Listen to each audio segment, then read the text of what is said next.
ሰላምና ጤና በያላችሁበት ዓለም ዳርቻ ሁሉ ይሁንላችሁ። በዛሬ ትምህርታችን በደማችን ውስጥ የሚኖር የኮሌስትሮል በተለይ ስሞል ደንስ ብለን የምንጠራው ለጤና አስጊ የሆነ የዚህን ኮሌስትሮል መከማቸትና መጋገር ሊያስከትል የሚችል የእንቁላል አጠቃቀም እንመለከታለን። እንቁላል ለጤናችን እጅግ ተስማሚ የሆነ ሰውነታችን ከምግብ ብቻ የሚያገኛቸውን ጥራት ያላቸውን ፕሮቲኖች፣ ኢሴንሻል አሚኖ አሲዶች የያዘ ከዛም በተጨማሪ በውስጣቸው ቆንጆና ጥሩ የቫይታሚን ዲ አላቸው ተብሎ ከሚጠሩ የእንስሳት ተዋጽኦዎች መካከል የሚካተት ለዓይናችን ጨምሮ ለመላው ጤናችን እጅግ ጠቃሚ የሆነ እንስሳት ተዋጽኦ ነው። ነገር ግን እኛ እንቁላልን የምንጠቀምበት መንገድና የአዘገጃጀት ሂደታችን ምናልባት እንቁላል ውስጥ የሚገኙ ጤናማ ፋቶችና ኮሌስትሮሎች ለጤናችን አስጊ ወደሆኑ የፋትና የኮሌስትሮል አይነቶች እንዲቀየር ምክንያት በመሆን ለጤናችን ጠቃሚ ከመሆን ይልቅ አስጊ እንዲሆን ልናደርገው እንችላለን። በዚህ ትምህርት ላይ አብዛኛዎቻችን ባለማወቅ የምንሰራውን ይህን ስህተት እንመለከታለን። እንዴት ይህን ስህተት ማረም እንደምንችልና እንቁላል ለሰውነታችን የሚሰጠውን ጠቀሜታዎች ብቻ ማግኘት እንደምንችል እናያለን። ይህ ሁለተኛ ቻናሌ ነው።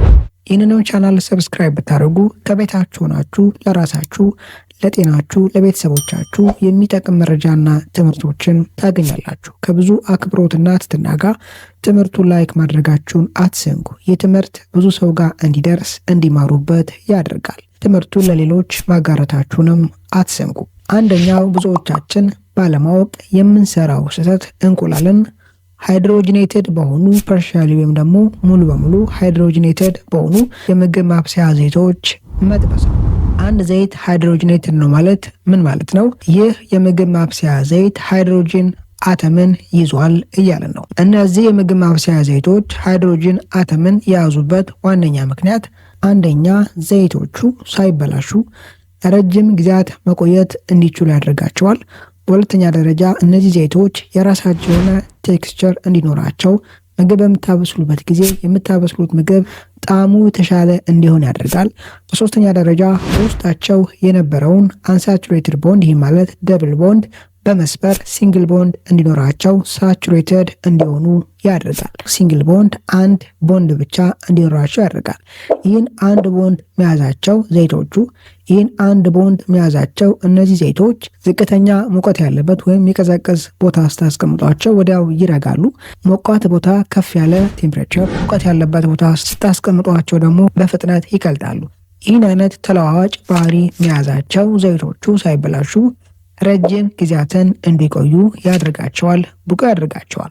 ተያይዞ ግን በእነዚህ ዘይቶች በይበልጥ ደግሞ ምግብን ስንጠብስ እንቁላልና ተመሳሳይ በውስጣቸው ፋት የያዙ ምግቦችን በምንጠብስበት ጊዜ አያይዘው አድቫንስድ ግላይኬሽን ኤንድ ፕሮዳክትስ ብለን የምንጠራቸው ለጤናችን አስጊ የሆኑ ተረፈ ምርቶችን አያይዘው ያመርታሉ።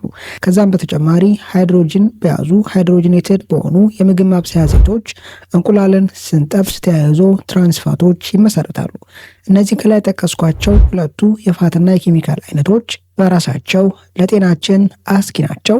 ከዛም ባለፈ እንቁላል በውስጡ ፋት አለው። አብዛኛው እንቁላል የያዘው የፋት አይነቶች ጤናማ ለሰውነታችን የሚስማሙ ቢሆኑም ሃይድሮጂን በያዙ ሃይድሮጂኔትድ በሆኑ የምግብ ማብሰያ ዘይቶች እንቁላልን በምንጠብስበት ጊዜ ኦክሲዴሽን ብለን የምንጠራው ለጤና አስጊ የሆነ ኬሚካላዊ ለውጥ ይከሰታል። ይህ አይነት ኬሚካላዊ ለውጥ እንቁላል በውስጥ የያዛቸውን ጤናማ ፋቶች ኬሚካላዊ አወቃቀር ከመቀየር በተጨማሪ እንቁላል የሚይዛቸውን በመሰረቱ ለጤናችን አስጊ ያልነበሩትን ኮሌስትሮሎች ስሞል ደንስ ብለን ወደምንጠራቸው ለጤና አስጊ ወደሆኑ የኮሌስትሮል አይነቶች ሊቀይሯቸው ይችላሉ። እንዲህ አይነት ሁኔታዎች በደማችን ውስጥ የሚጋገሩና ለጤና አስጊ የሆኑ ስሞል ደንስ ብለን የምንጠራቸው የኮሌስትሮል አይነቶች እንዲከማቹና አያይዘው የደም ቧንቧዎችን ላይ በመጋገር የልብና የአንጎል ጤናን እንዲያቃውሱ ምክንያት ሊሆን ይችላል። እንቁላል በራሱ የኮሌስትሮል መጠንን ስሞል ደንስ ብለን የምንጠራው ለጤናችን አስጊ የሆነውን የኮሌስትሮል አይነት መመስረት ባያስከትልም ከላይ በጠቀስኩት ሃይድሮጂኔትድ በሆኑ የምግብ ማብሰያ ዘይቶች እንቁላልን ማብሰል ግን ተጻራሪ ለውጥን ሊያስከትል ይችላል። ሙሉ በሙሉ ወይም ደግሞ ፓርሻሊ ሃይድሮጂኔትድ አተምን ሊይዙ ይችላሉ ተብለው ከሚገመቱ የምግብ ማብሰያ የዘይት አይነቶች መካከል ዋነኞቹ የሚከተሉት ናቸው። አንደኛ የአኩሪ አተር ዘይት፣ ሁለተኛ የበቆሎ ፍሬ ዘይት፣ ሶስተኛ የሱፍ ዘይት፣ አራተኛ የጥጥ ፍሬ ዘይት፣ አምስተኛ የኑግ ዘይት። እነዚህ በውስጣቸው ሙሉ በሙሉ ወይም ፐርሻሊ ሃይድሮጂን አተምን ሊይዙ ይችላሉ ተብለው ይገመታሉ። በእነዚህ የምግብ ማብሰያ ዘይቶች እንቁላልን ጠብሶ መመገብ በደማችን ውስጥ ጤናማ ያልሆኑ የኮሌስትሮል መመስረትን ሊያስከትል ይችላል።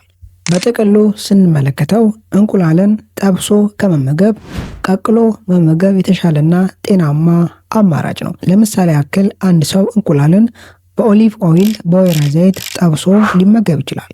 የወይራ ዘይት ከላይ ከጠቀስኳቸው የዘይት አይነቶች ሃይድሮጂን አተምን ከያዙ የዘይት አይነቶች ኦክሲዴሽን ብለን የምንጠራውን ኬሚካላዊ ለውጥ የመቋቋም ወይም ደግሞ ይህ ኬሚካላዊ ለውጥ ምግብን በምንጠብስበትና በምናበስልበት ስርዓት ወቅት እንዳይመሰረት የመቋቋም አቅሙ ከፍ ያለ ነው። በዋነኝነት ኤክስትራ ቨርጂን ብለን የምንጠራው የኦሊቭ ኦይል አይነት በተሻለ ደረጃ ኦክሲዴሽን ብለን የምንጠራው ኬሚካላዊ ለውጥ ምግብን በምናበስልበት በምንጠብስበት ጊዜ የመመስረት እድሉን ሊቀንስ ይችላል። አሁንም ግን ሙሉ በሙሉ ይህ አይነት ኬሚካላዊ ለውጥ እንዳይከሰት ማድረግ ይችላል ማለት ግን አንችልም። ለጤናችን በሚስማማ መንገድ እንቁላልን ለመጠቀም በይበልጥ እንቁላል በውስጡ የያዛቸውን ከምግብ ብቻ የምናገኛቸውን ኢሴንሻል ብለን የምንጠራቸው አሚኖ አሲዶች ሰውነታችን ፕሮቲንን ለመስራትና ሌሎች ለጤና ጠቃሚ የሆኑ ኬሚካሎችን ለማምረት እንደ ግብአት እንደ ሮ ማቴሪያል የሚጠቀማቸውን አሚኖ አሲዶች ለሰውነታችን ከእንቁላል ለመስጠት ከዛም በተጨማሪ ቫይታሚን ዲ፣ ኮሊን፣ ሉቲንና ዚያዛንቲን ብለን የምንጠራቸው ለአይናችንም የሚጠቅሙ ኬሚካሎች ያለምንም ተያያዥ ስጋት ለሰውነታችን ለማቀበል እንቁላልን ቀቅለን ብንመገብ የተሻለ ነው። እንቁላልን ቀቅለን ስንመገብ አንድ እንቁላልን ከ8 እስከ 10 ደቂቃ ባለው ደቂቃ ውስጥ ቀቅለን ብንመገብ ያለምንም ስጋት እንቁላል ለሰውነታችን የሚሰጠውን ጥቅሞች ማግኘት እንችላለን። በእንዲህ አይነት መንገድ እንቁላልን በመመገብ ከላይ ጠቀስኩትን ስጋት ማስቀረት እንችላለን። በስተመጨረሻም በቀን ከምንጠቀመው የእንቁላል ብዛት በላይ እንቁላልን አዘጋጅተን የምንጠቀምበት መንገድ በደማችን ውስጥ ካለው ኮሌስትሮል መጠንና እንቅስቃሴ በይበልጥ ደግሞ ስሞልደንስ ብለን ከምንጠራው ለጤና አስኪ ከሆነ የኮሌስትሮል አይነት ጋር ያለው ግንኙነት ወይም ደግሞ ቀጥተኛ ሪሌሽንሺፕ ከፍ ያለ ነው።